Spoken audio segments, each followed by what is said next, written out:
condemns the unilateral, illegal, and bullying acts of the U.S. For some time now, the international community has repeatedly expressed grave concern over the U.S. sanctions, blockade, and threats of force against Venezuela. The Council convened 2 emergency meetings during which Secretary General Guterres, many Council members, and countries in the region and beyond unanimously called for abiding by the UN Charter and the international law, maintaining calm and restraint, resolving disputes peacefully, de-escalating tensions, and safeguarding regional stability. However, as a permanent member of the Council, the U.S. has disregarded the grave concerns of the international community, wantonly trampled upon Venezuela's sovereignty, security, and legitimate rights and interests, and seriously violated the principles of sovereign equality, non-interference in internal affairs, peaceful settlement of international disputes, and the prohibition of the use of force in international relations.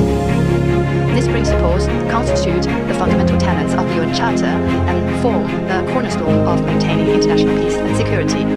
The U.S. has placed its own power above multilateralism and military action above diplomatic efforts, posing a grave threat to peace and security in Latin America and the Caribbean, and indeed internationally. China firmly opposes this, and the international community has also expressed widespread grave concern and strong condemnation. We urge the U.S. to heed the overwhelming voice of the international community, abide by international law and the purposes and principles of the UN Charter, cease infringing upon the sovereignty and security of other countries, stop toppling the government of Venezuela, and return to the path of political solutions through dialogue and negotiations.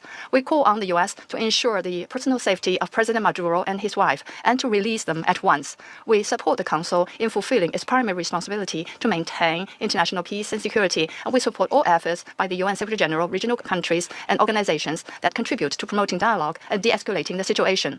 President, the lessons of history are a stark warning. Military means are not the solution to problems, and the indiscriminate use of force will only lead to greater crisis.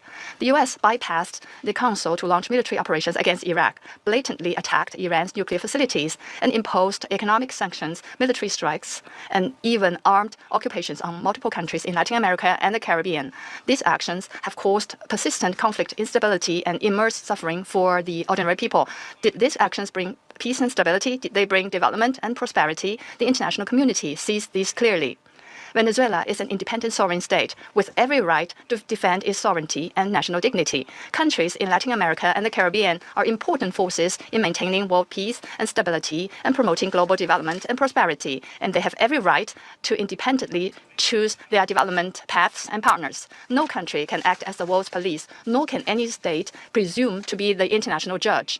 China firmly supports the government and people of Venezuela in safeguarding Latin America and the Caribbean as a zone of peace. We demand that the United States